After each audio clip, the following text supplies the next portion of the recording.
the OC season 3 recently wrapped, and after watching all of it, I think they just might have more drama than the LA office. Let's get into it. You know who I did not expect to see in any mess on this show? Sean. For the first 2 seasons, Sean was a little quiet church mouse. We barely knew he worked in the office, and we only knew because we saw him every once in a while. And because of that, a part of me can't help but feel like maybe they just created this storyline for him because it feels like it came so out of the blue. He just went from zero drama to he is the drama.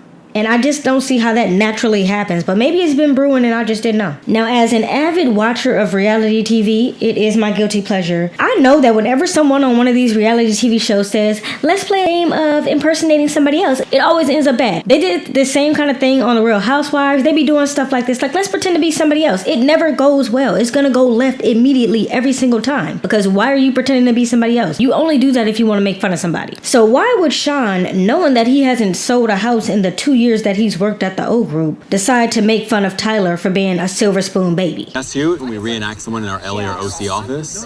Sean, you go first. Dad? Dad? Is that good? Like, that sounds like you. Wait, I don't get it. Wow. I don't get it. I don't get it. Shots are fired. Now, we know how I feel about the silver spooners. I definitely be making fun of them, and it's not even that I make fun of them. I just don't root as hard for a silver spooner as I'm gonna root for someone who had to get it out the mud, you know, because someone who has had to actually genuinely work for every single thing, not saying that silver spooners don't work, but someone who did not have daddy's or mommy's help, did not have money help, did not have that privilege, that person is going to naturally have to work harder for what they get. I'm not saying that that's a bad thing, because Tyler didn't ask to be born into a wealthy family no more than anybody else is asking to be born into a poor family. So it's not his fault that he's a silver spooner. But what I'm saying is I'm just not rooting for him as hard as I'm rooting for somebody else, like, for example, Brandi. Or even Rose, for that matter, because she didn't grow up with a silver spoon either. From her own mouth, both of her parents were drug addicts, so she's definitely had to work hard. And then Sean did that weird thing where he tried to say Tyler was just being sensitive. I don't like when people do that. You know, some people are the type of people that will just pick at you and pick at you and pick at you, and then when you finally snap back, they're like, whoa, bro, like, why are you so sensitive? It was just a joke. And it's like, no, it was a joke the first, second, and third time. Now that we've gotten to the 20th time, nobody's laughing anymore. Now I'm snapping back, and now you're saying that I'm sensitive. That's not the case. And that's why I'm saying maybe this has been brewing longer than I thought, because clearly Tyler took offense to that. And I don't know why Sean thought that that would be funny. But also, just because you think that someone is being overly sensitive doesn't mean that they are. Everyone is different. Everyone is going to react to things in a different way. So what you might think is an extremely sensitive reaction might not be that extremely sensitive for this person. You're putting your point of view on that, and you can't do that when you're dealing with other people because no one is like you. That doesn't make Sean's reaction wrong or Tyler's reaction wrong. They're just different. But I'm not gonna lie, Tyler ate Sean the fuck up. He ate him up in that club. He was like, look, you do marketing, and I respect your hustle in the marketing game, but I do real estate, baby, and I don't really want to interact with people who not doing real estate. So when you sell a house, hit me up. Like, I've been in this industry for 8 years. I come from a marketing background, okay? You've been in marketing for 8 years. Let me talk. I've been in real estate for 12 years. And I don't want to partner with somebody that's not in real estate. Was it a little shady? Yeah. But was Sean also being shady? Yeah. And was Tyler telling the truth? Yeah. And somehow, that's not even the worst of the drama that Sean is in this season. Hey y'all, it's Nae. Welcome back to my little corner of YouTube. This video will contain spoilers for Selling the OC Season 3. It came out a few months ago. I'm a little late to the party, so I'm going to assume that you know this has spoilers and that you have already watched it. You are about to hear my thoughts on Season 3, but of course I want to hear yours, so feel free to drop your thoughts below if you do want to participate in the conversation. And give this video a like before you go, so I know you enjoyed it. Now here is really where things start to get interesting. Sean is accusing Austin and his wife of wanting to have a threesome with him. Not only that, he's saying that they drugged him with weed cookies, no less, in order to make him more susceptible to the idea of having a threesome. Now I'm gonna just put this little tidbit in there. Austin and his wife wouldn't have to drug a soul to have a threesome with them. They are both very attractive people. If they really wanted to have a threesome that bad, they wouldn't have to go after somebody who was saying no to it. They could very easily find someone to say yes. I'm just saying. And again, as I often say with these reality TV shows, this is one of those things that we're never really going to get the full story on, so I almost don't even know why they bring it up. Both sides of this story sound believable. It sounds like Austin is like, keep my wife's name out your fucking mouth. Like, he's giving that energy. And Sean sounds pretty convincing. Like, no, they both hit on me more than once. So I don't know who to believe. I'm I don't know if the story's real at all. I don't know if it's just a made-up storyline. Any of those three possibilities could be the truth. Both sides sound very convincing. Personally, I can't see Austin or his wife coming on to Sean. But you know one thing? Because I have watched seasons 1, 2, and 3 back-to-back all at one time within the span of 3 weeks, I remember things that others might not remember. When I covered season 2 last week, I mentioned the fact that Austin was saying that he saw Jarvis at some type of Eyes Wide Shut party. And I went to this random house party and fucking Jarvis was there. A bunch of like rich, fat men with like beautiful women everywhere. All the girls were dressed really, like Halloween. Slutty. Yeah. Slutty. She got really weird when she saw me, like I wasn't supposed to be there. She left very quickly, but like when I went to go talk to her, she had just like screamed off. So was it a swinger party? Is that what you're saying? Felt like something weird. And I said, I know LA. If you are at a party like that, it's because you also run with that same crowd. And you aren't getting invited to a party like that unless you are supposed to be at a party like that. So if Jarvis was there and Austin was there, then that means that Jarvis and Austin run in the same circles. And if he thinks that Jarvis is a swinger, then he might be outing himself as a swinger. So it wouldn't surprise me if him and his wife are into that. But also, like, am I supposed to give a damn? Because I don't. Do I look like I care? Because I don't. If y'all are looking for me to kink shame someone in the year 2024, post 50 Shades of Grey, y'all are out of y'all damn minds. I'm not kink shaming people for what? I'm not doing it. I don't care if they're swingers. Sean seems to care though. Shit, I'm more in line with Gio and Tyler. And secondly, I'm fucking pissed. If you are doing 3-ways and 4-ways, I wasn't fucking invited. Hell Tyler no, me. too. Yeah. Come on, man. Yeah, At least invite me in it.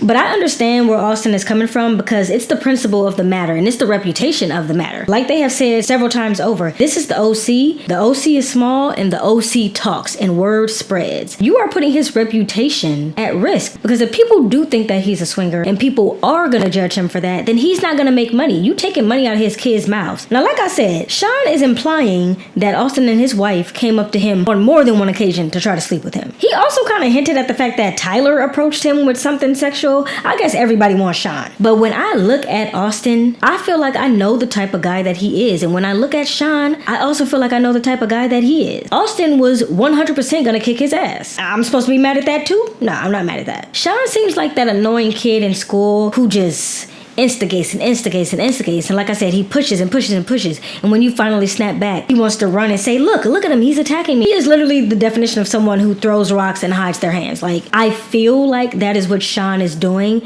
And until I can see otherwise, that's what I'm gonna have to go with. And it's clear that Sean has been talking because word has gotten around. Word got back to Austin's seller. And he got pulled off of a deal because of that. Seller has decided he wants to continue to work with his previous agent.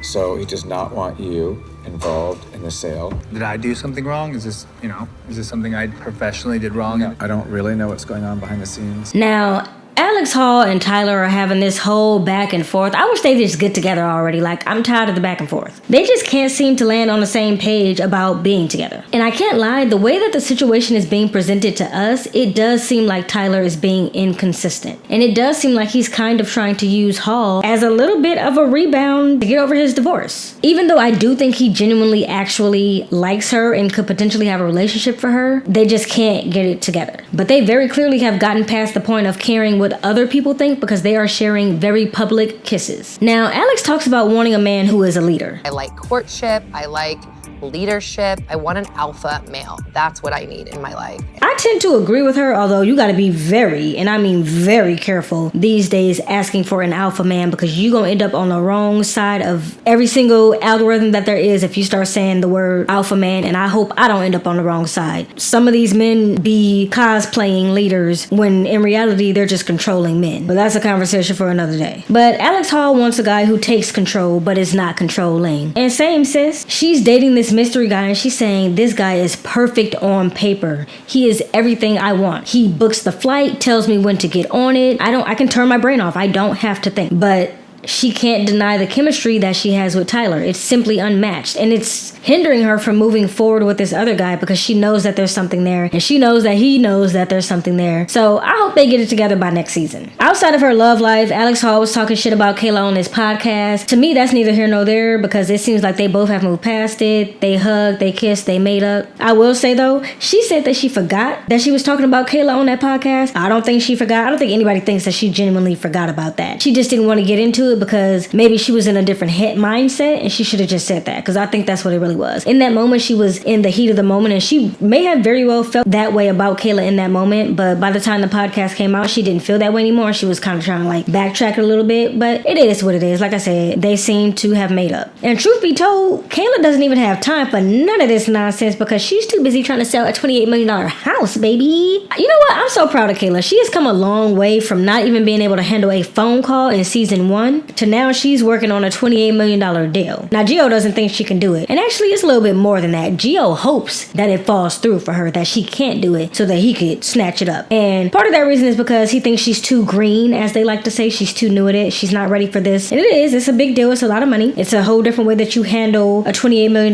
listing versus, $1 million listing. So he just doesn't think she's experienced enough to do it. But he also feels like she stole this listing from under his feet. And that's the real reason why he's being messy about it. Now, Mary has some insight on what went down with that. I love Mary. I was so happy to see her pop up, take a little, make a little cameo in the OC, because the last time that we saw her in Selling Sunset, she was going through a lot of issues with fertility and she was very open about that, but she had also taken a step back from the show for a little bit. So I'm just happy to see her looking good and looking like she is happy, because I was really sad for her and Romaine. Now, Mary, I believe, was one of the first, if not the first, employees at the O Group. And of course, she dated Jason, so she knows the business ins and outs probably a little bit more intricately than the other people would know, especially somebody like Kayla who is new. And she said what actually happened was, when you have something big like this, the owner gets pitched a few different agents and he gets to pick the one who he wants. And the owner picked Kayla, or at the very least didn't pick Gio. That's how she was given that listing. Gio doesn't think that was the case, and he seemed like he gonna be bitter Bertha about it until the end of time. So I don't know what to say about that. Now, part of me understands why Gio might feel entitled to this. As we know, he kind of comes from real estate royalty. His mom is some type of mogul, as I mentioned before. So, his silver spoon is shining bright. He's like, why wouldn't I get that listing? Like, hello, it's me, it's Gio. But he also feels like gives them pointers on how to go after getting an expired listing. So he thought that, of course, I'm giving you tips on this. Why wouldn't it be mine? So he's feeling a little slighted, which I can understand that. But if the owner didn't want him to do it, the owner didn't want him to do it. I don't like how Gio, along with Austin and Tyler, are actually trying to plot against Kayla and say, oh, well, if this listing expires and she doesn't sell it, we gonna swoop it right up. If it expires, it's free game. And then Gio comes in to get it. Gio takes it over. Us three. We'll be the 3 agents on it. I'm serious. This is the Oppenheim Group. This is a different team. What are the chances of that? Give the girl a chance. This is a big deal for her. It would be life-changing money for her and her son. Like, give the girl a moment before you try to steal her shine. The thing is, Gio does not need the money. Obviously, he enjoys real estate. He wants to continue to make money. But Gio got money. I'm just not gonna believe that. You know what I mean? Like, let this girl have a chance. We ended the season with her having 4 offers in on the house, and I think she was getting ready to drop it down a little bit to 26. I love the things that I get to learn about real estate by watching this. So basically, Jason was saying, well, when you price a house at $28 million, you are now competing with other houses that are closer to $30 million. If you're going to price a house at $28 million, it needs to really, in reality, be giving off 30 million vibes, because at that price point, you might as well just go ahead and round it up 2 mil. What's 2 more mil? So dropping it closer to 25, 26 million would take it a little bit further away from that 30 million expectation. So she was kind of toying with the idea of doing that. Jason said he thinks that would be better. I hope she sells it and shuts Gio the hell up. I just want to see her, I want to see her so badly do this because he is so actively going against her. Now, Brandi is going after a new niche, and she thinks that she can find a home in a sports division, helping athletes find their first home. And to be honest, I think that's a great spot for her. She does have that unique experience of, like I said, not coming from money, not being from the OC. She's black. She can relate to, a lot of athletes are black. That's just what it is. So she can relate to kind of, oh, you did have to work so hard to get to the NBA or the NFL or whatever you had to work hard towards. This money is not something that came to you easy, and this money is not something you grew up with. She can relate on that. She knows what they're looking for. She can speak their lingo, not only in real estate and, just how they grew up, but also culturally, she can speak their lingo. Plus, she's married to someone who does sports training or something. I don't know what he does, but she's married to someone in the sports industry. I also love that she took the initiative to step up and pitch to Jason, hey, I want to do a sports division here in the OC. I think that'd be a good fit for me. Because at the end of the day, a closed mouth does not get fed, and Jason was giving Polly, that one guy, I don't follow sports, so I'm not going to know any of these people's names, but the football player, he gave that listing to Polly. Polly couldn't really didn't really quite know what he wanted. So because Brandi had pitched that to Jason was like, hey, why don't you help Polly with this? So hey, she did get something out of that. Let's briefly talk about Allie. I like Allie. Now I don't know if the girl gonna be able to sell a lick of real estate, okay? But one thing she gonna do is ride for her friends. She confronted the hell out of Alex Hall about that Kayla podcast. But again, the OC listens and the OC talks. And people saw her going off on Alex Hall at that party. Now, the tea on that is that I feel like Allie? I forget. I'm gonna use Allie and Ollie interchangeably because I don't fucking know which one it is. Anyway, I think she felt comfortable doing that because she sees the other girls in the office and the girls in the LA office constantly publicly going back and forth with each other. So she thought that was the norm. She felt like it was okay to kind of come at her in a public setting like that. But girl, I gotta break it to you. You are not them. They are well established in this city, especially when we're talking about OC and how small it is and reputations. They are well established. You are the new girl from Nashville in town. You need to act with some decorum because you're still making first impressions, and now that guy Corey, his first impression of you is that you a messy petty bitch who knocks on windows. That's what it looks like. And truthfully, you don't even have your license yet, so you really need to tread lightly. Listen, Jason loves a gorgeous girl, okay? He surrounds himself with beautiful women, but Jason also loves a moneymaker, and she's not a moneymaker. And how embarrassing for her to not get any of those questions right that Jason was asking her. Like he said, that desk at the O group is coveted. Everybody wants. I want that damn desk, and I'm not even in real estate, okay? If you gonna be let through the door, you better fucking show out. You can't get there half-assing it thinking you about to be Miss Nashville, you coming in here cute. No. I think you know what I really think? She been watching too much of these shows and she said, oh, all they do is be pretty. No, girlie, they are working. They making Jason money. Jason likes money. Okay, like you're either gonna date him and then you could be a pretty face, or you gonna make some money for him and be a pretty face at the same time. And I think she kind of had a disconnect there. She thought her cuteness was gonna be able to take her further. No, girl, you need to know real estate if you're gonna be working there. It was so, I felt secondhand embarrassment for her that she couldn't tell him what's the average time that a house is in escrow. That's something I feel like you should know. Like he said, taking a test is not gonna make you a good real estate agent. I went to college. I still didn't learn half of the stuff that I know about my career until I got on the job experience and I actually sought out the information. Sometimes you have to put in the energy and put in the work to get what you want. And if you don't want to be a real estate agent, then what are you doing here? And then against Gio's better judgment, he offered that open house to him because he was busy handling things with his wife, and she couldn't even put in the effort to study for that. She didn't know anything. Now, granted, that lady was asking her a lot of questions, but when someone is asking you, can we fish off of the dock? How long is the dock? These are questions that you should know about a house that you're going to be showing. Like, you didn't think, I bet she didn't ask Gio not a single question. I bet she was just like, how much is the house? How many square feet? No, girl, what do you know about this house? Like, I'm sitting here watching this like, I would have known to ask more in-depth questions than that. And I just guess that Jarvis and Rose are officially over, and they're both being petty patties about it. Actually representing more buyers, I feel like these days. That's what I'm looking for, investment properties. Jarvis is focusing more on buyers right now because she can't get a listing herself. She could sell every house in Newport Beach for all I care, or sell every house in Inglewood. I want her to eat, just not at my table. I can't believe I'm at the end. You know, I started watching this from season 1, and I've been watching literally a season a week and getting out a review on it. So it's been busy, but now I'm all caught up, and I have to wait a year for the next season just like everybody else. But it's been great. I'm glad that a few of you suggested that I watch this because, like I said, I started to watch this and then fell off because, you know, I watch a ton of TV shows and movies for my YouTube channel. So sometimes I can't catch everything. So this is one of those things that just kind of fell to the side. But I'm glad I got back on it. I think they might have more drama in this office than the damn LA office, and the LA office got drama, okay? Next up for this franchise, I think we're gonna have another Selling Sunset before another Selling OC comes out, so I'm looking forward to that. Y'all can catch me here for that. Outside of that, I'm currently reviewing Love is Blind UK Season 1, so feel free to check that out, and until then, I'll see y'all next time. Bye! Oh, I should take that down because it's gonna be in the whole damn video. It's gonna be in the video. Ow, I just hit my foot on the cheek. That really fucking hurt. That really fucking hurt. Okay, let me do that again. Any shit. Can I say shit this early on YouTube? No, I should say mess. What is it? Just like that other girl. What's her name? Laura? I'll be forgetting that girl name. I can't even talk about her because I don't remember her name. I was about to say Love is Blind. This is not Love is Blind. Not Shine. I wrote it a really good way. And then insert that clip of Gio and Tyler. Oh, what's the word I'm looking for? My hands shaking like I need it. I don't know why you got me sinking so low.